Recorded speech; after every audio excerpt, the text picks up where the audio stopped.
What happens when your children are all grown up and they've become adults? They have jobs, they have their own families, and they become so busy. Do you feel lonely? Neglected? Should you go into depression?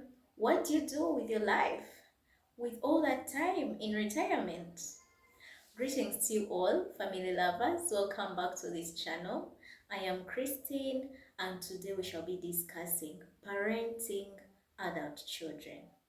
First and foremost, let me remind you that we have done 4 videos on parenting. Number 1 was preparation for parenthood, and number 2 was parenting children 0 to 12 years. We did a video number 3, which was about parenting teenagers, and this is our 4th video in this parenting series. And of course, we shall be doing many more videos about parenting on specific topics of these 4 major video series. So watch this video to the end, and don't forget to subscribe, like, and share. Why do people have children in the first place, right? Is it something they do just out of pleasure? Why did you have children? Why do you have children? What reason did you give to yourself? I have discovered that there are about 5 reasons why people have children. Some of the reasons may sound funny, others are really ridiculous. Number 1 is legacy. Most people have children because they want to create a legacy. The prime motivator for human behavior and activity is number 1, survival. Number 2, transfer of genes to the next generation. I mean, that's it. That's all there is to life. If you think about it, everything else we do, be it making money, be it looking good, be it anything the humans do, comes down to these 2 factors: survival and transfer of genes to the next generation. Survival includes all these basic needs. You need food. It's just about living, staying alive, you know, food, shelter, clothing, so that you don't die of coldness, so that you don't freeze to death, so that you don't die of hunger. All these basic needs come down to survival. However, transfer of genes to the next generation, procreating. So humans have an innate need to be liked by several of the opposite gender so that it's easier for them to choose from a wide range of mates. It's the reason why people, after attaining all these needs, basic needs, they keep wanting more and more. That is why they keep climbing the Maslow's triangle of needs. Fame, wealth, luxury is how people get wide range of mates who are interested in them. We start to want to be praised, to stand out. Once we fit in, we want to stand out. People want to create a legacy. It is the only way that makes death bearable, because you want to feel like you have left a part of you in this world. You have left your DNA a mark. That's why people write on the walls, so and so was here. I mean, people want to be remembered. No one wants to leave this world and the world does not flinch and no one notices that you left. Everyone wants to be remembered for generations, and you can leave a company in your name, a road named after you. I mean, this is the reason why people want to leave a legacy. And one of the reasons they have children is for legacy. Reason number 2 is companionship. Have you ever had that feeling when a baby smiles at you, or when you hug your little one, or when you're talking and making, fun and playing around, and you're watching them play and grow? It feels really nice, I think, when you're cuddling with your little one. So some people have children for companionship. Reason number 3. This is going to sound very, very weird, but it's actually true. Some people have children for prestige. Yes. I mean, they use children as a weapon against their enemies. Hey, my ex, look at me. My children are beautiful. They're doing well. You thought without you I would die, but I managed to get someone more beautiful than you, and we're having beautiful babies. Look, I I'm better than you. We want to be perceived better. That is why some people choose their partner solely for the reason of physical appearance. When physical appearance is on top of their list because they want to have good genes, like favorable genes, beautiful children, beautiful kids. So they'll be like, hey, Mrs. Neighbor, my children are cuter than yours, so I am better than you. Look at me, look at my kids. So some people have children and use them as a weapon of prestige against whoever they want to feel better than. Okay, that sounds weird, right? It is actually true. So that is reason number three. And reason number four, some people have children for assistance. You've heard of this statement like, I want to have children so that they can help me when they grow up. They will build for me a house, they'll buy for me a car, they'll take care of me when I'm sick. Yeah, I'm sure you've heard of that before, right? You've heard people say that.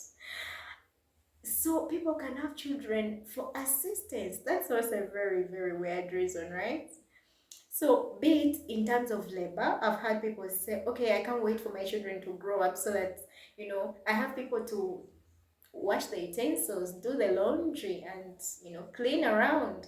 They see them as little housemaids for help, for labor. You actually have children for free labor.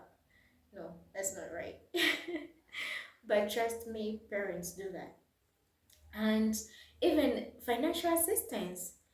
Some people have children and hope that, okay, when my children grow up, they'll have these jobs and then they will take care of me financially, build a house for me, right? No, that's a lot of burdening your children, really. I think it's not right. So, but it's one of the reasons why people have children. Or you hear someone say when they grow old, they want to, to be taken care of when they are ill and when they are disabled and then when they are bedridden. And yes, maybe it's good for children to take care of their parents that way, but it should not be like an expectation whether they do it or they don't. I feel like parents should not really burden their children with this expectation. Okay, there should have been a plan. You plan for your old age so that you don't become a burden to your children.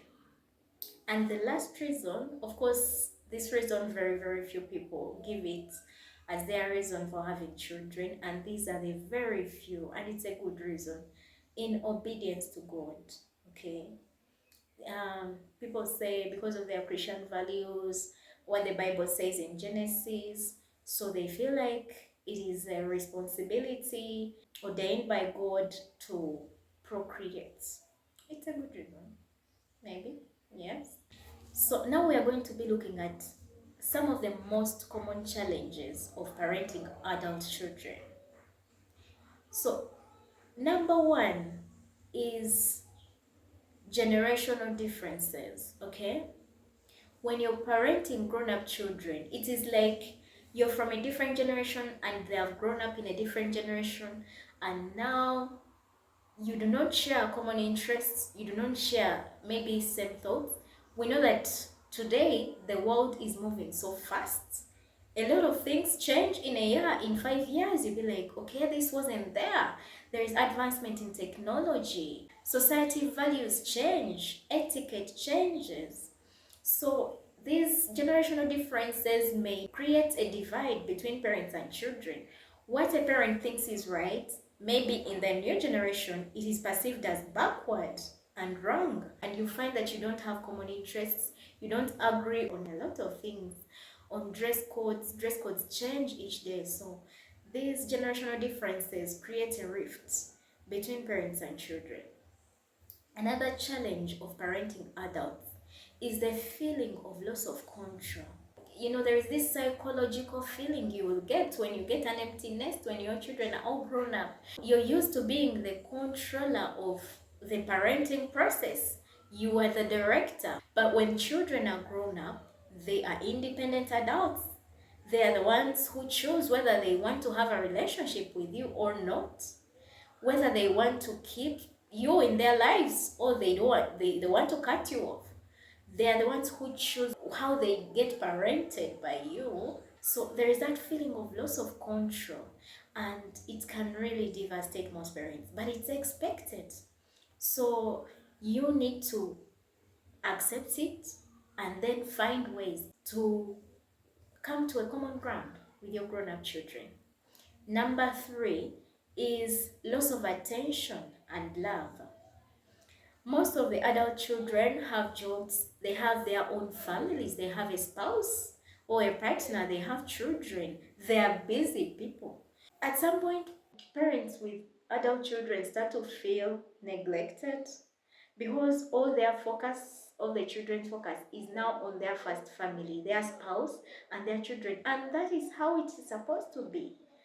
As a man or as a lady, your first concern should be your first family, your spouse, your children. The rest become extended family. So when a parent becomes extended family, it can really feel like that is why actually psychologically some parents start to compete with the spouse of their children because they have failed to accept the loss of attention and love. The love has shifted to their spouse and their children as it should, and their time, they devote majority of their time, their financial resources, their planning, their happiness is with their first family.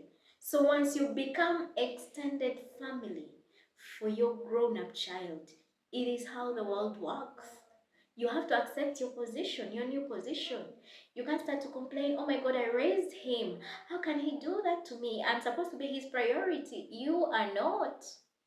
If your son has married, your daughter has married, she has a new family, she has a job, she's busy, she has all her own challenges in her adult life, she has to prepare for her children, she has to work, or he for his children. So you need to accept your new position as extended family in your children's lives. We are going to see how to work it out, how to strike a balance in this parenting process, and you maintain a healthy relationship with your adult children. Challenge number four is the feeling of loss of relevance. Parents of adult children, they are really of advanced age. So there is loss after loss. You have lost your job, probably because you have retired. You have lost some of your friends because at this age, I mean, people have chronic illnesses. One by one of your, your colleague, your circle. You've probably lost your spouse. You're losing your children as well. Like one by one moves out. They no longer need you. They no longer call you that often. They are busy. So there is that feeling of loss of relevance. Like society doesn't value you anymore. No one needs you anymore. Like it's like you don't contribute anything to society. So we are going to see how to overcome this feeling.